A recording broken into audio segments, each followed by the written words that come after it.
Shalom saudara, pada kesempatan ini kita akan merenungkan satu bagian firman Tuhan yang tertulis dalam Yohanes 17 ayat 20 sampai dengan ayatnya yang ke-26. Namun untuk mempersingkat waktu, maka kita fokus kepada ayat yang ke-20 sampai dengan ayatnya yang ke-23. Demikian firman Tuhan, dan bukan untuk mereka saja ini aku berdoa, tetapi juga untuk orang-orang yang percaya kepadaku oleh pemberitaan mereka, supaya mereka semua menjadi satu, sama seperti engkau, ya Bapa, dalam aku dan aku di dalam engkau, agar mereka juga dalam kita, supaya dunia percaya bahwa engkaulah yang telah mengutus aku, dan aku telah memberikan kepada mereka kemuliaan yang engkau berikan kepadaku, supaya mereka menjadi satu, sama seperti kita adalah satu. Aku di dalam mereka dan engkau dalam aku, supaya mereka sempurna menjadi satu, agar dunia tahu bahwa engkau yang telah memutus aku, dan engkau yang mengasihi mereka, sama seperti engkau mengasihi aku. Setelah dikasih Tuhan, berbicara tentang kemuliaan, maka kita akan merenungkan satu tema kecil tentang mengalami kemuliaan sejati. Nah, bertolak daripada ayat yang kita baca tadi, kita akan fokus kepada kata kemuliaan. Saudara, seseorang di dunia ini dianggap memiliki kemuliaan berdasarkan perspektif dunia. Apabila seorang itu dia memiliki kekuatan yang di atas rata-rata, mengalahkan kekuatan setiap orang di muka bumi, maka orang itu diakui, dihormati, atau dimuliakan. Yang kedua, jika seseorang itu kaya sekali, memiliki kekayaan yang unlimited, melampaui kekayaan setiap orang di muka bumi, dia pun dianggap memiliki kemuliaan.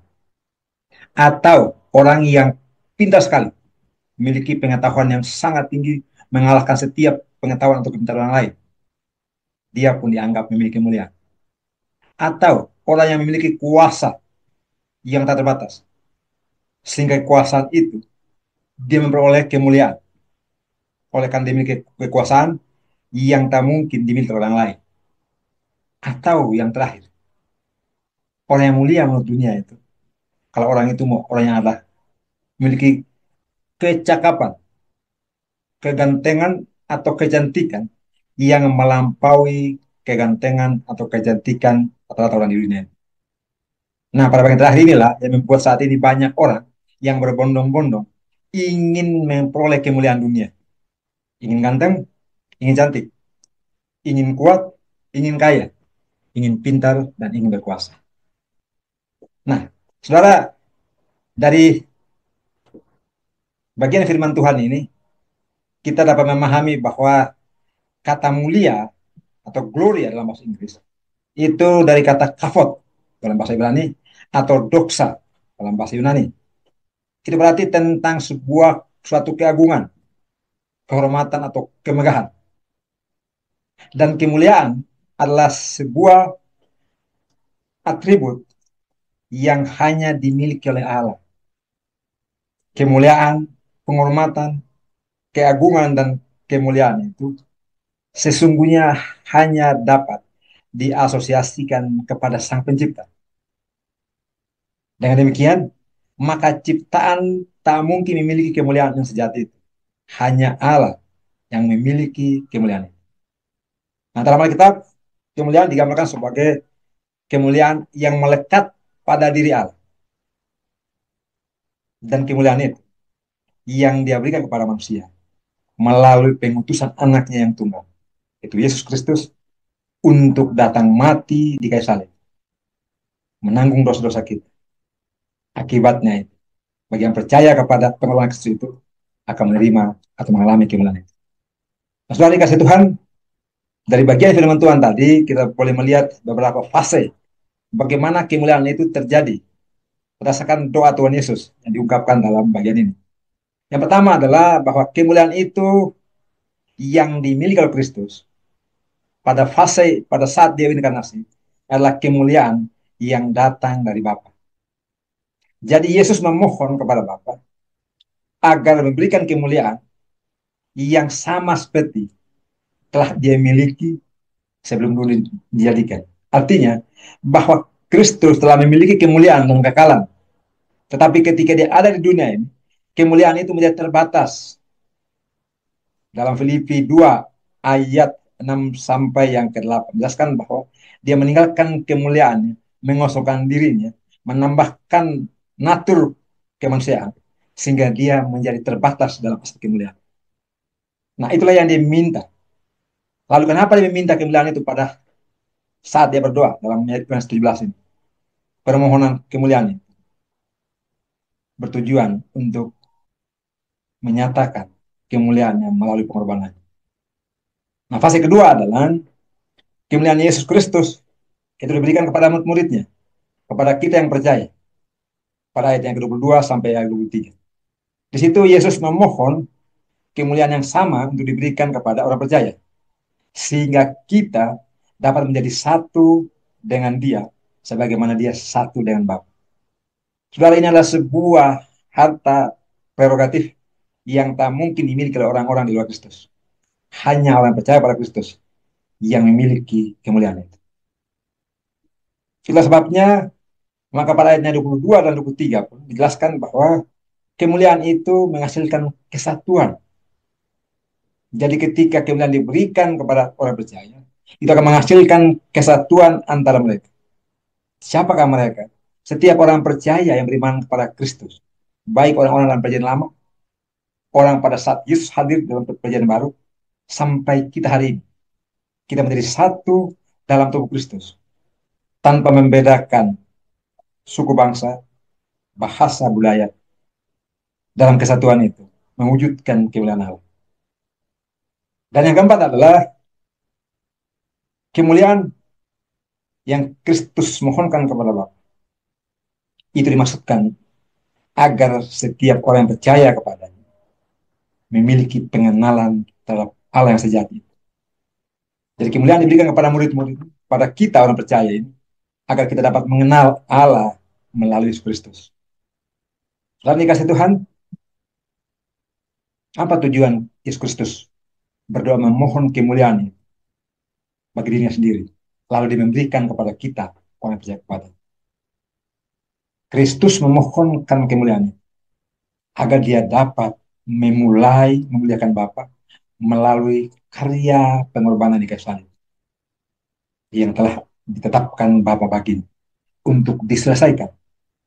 Itulah sebabnya maka di kayu salib ketika sesuatu sudah selesai, dia mengatakan tetelestai, sudah selesai.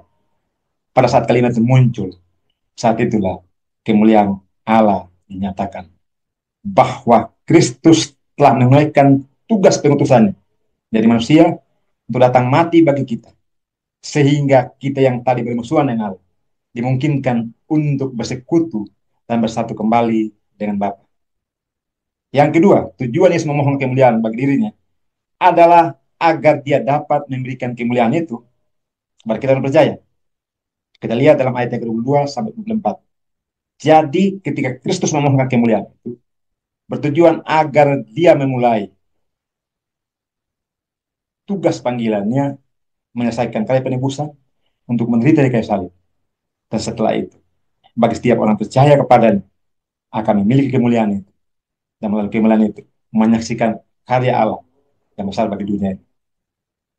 Sudah dikasih Tuhan, meresponi pernyataan tadi. Seorang penulis teolog, seorang filsafat Kristen, yaitu Jonathan Edwards, dia berkata demikian, Allah dipermuliakan dalam karya penebusan Kristus. Hal itu tampak secara mutlak dan universal, di mana orang-orang yang percaya kepadanya, yang ditebus olehnya, bergantung penuh kepada Allah. Artinya bahwa hasil daripada karya Kristus yang diyakini oleh orang percaya kepada Kristus itu menyebabkan mereka menjadi bersatu dengan Allah. Pas saat mereka bersatu kembali dengan Allah, maka kemuliaan itu dinyatakan kepada setiap orang percaya. Sehingga pengorbanan Kristus mewujudkan kemuliaan Allah yang dinyatakan bagi kita orang percaya. Soalnya dikasih Tuhan, apa signifikasinya bagi kita tentang kemuliaan itu? Yang pertama adalah kemuliaan dimiliki orang percaya itu bertujuan untuk setiap orang dapat mengalami kehadiran Allah dalam Kristus. Yang kedua, signifikansi kemuliaan yang Kristus berikan kepada orang percaya itu bertujuan untuk menyatukan manusia yang percaya kepadanya dengan Allah dan juga dengan sama manusia. Nah, satu pendapat seorang penulis yang bernama Leon Morris berkata bahwa kemuliaan dalam Yesus Kristus adalah kemuliaan yang hanya dialami dalam hati dan jiwa dan hanya dapat dicapai melalui kesatuan orang-orang percaya dengan Allah. Melalui kebangkitan Kristus, kita dipersatukan kembali dengan Bapa dan dalam persatuan itu kita mengalami kemuliaan Allah. Dengan demikian, ketika kita mengalami kemuliaan Allah itu, maka kita dapat memandang Allah dalam kemuliaan dengan meyakini bahwa karya penebusan itu menjamin keselamatan kita. Saudara-saudara, mengalami kemuliaan Kristus melalui karya penebusan memungkinkan kita memiliki kekuatan dan kebijaksanaan ketika kita mengalami berbagai macam tantangan hidup ini. Dan kemuliaan itu dimaksudkan agar kita dapat merefleksikan kemuliaan Allah dalam dunia ini. Sebagaimana Paulus berkata dalam 2 Timotius 3:18 tentang refleksi kemuliaan pada dunia ini. Dengan demikian, maka berdasarkan ayat tadi yang kita renungkan, kita dapat merenungkan beberapa poin. Bagaimana mengalami kemuliaan sejati. Yang pertama adalah kita harus percaya bahwa kemuliaan itu hanya diperoleh bukan dengan jalan turun, tetapi dengan jalan menanjak. Apa maksudnya? Via Dolorosa yang dialami Kristus, yang juga harus dialami oleh orang percaya, adalah proses di mana setiap orang harus berjuang untuk imannya sampai kepada puncak, sebagaimana Kristus menyelesaikan semua tugas jawab. Yang kedua, kemuliaan Allah dalam diri setiap orang percaya hanya dapat diwujudkan melalui kesatuan kasih dengan Allah dan sesama.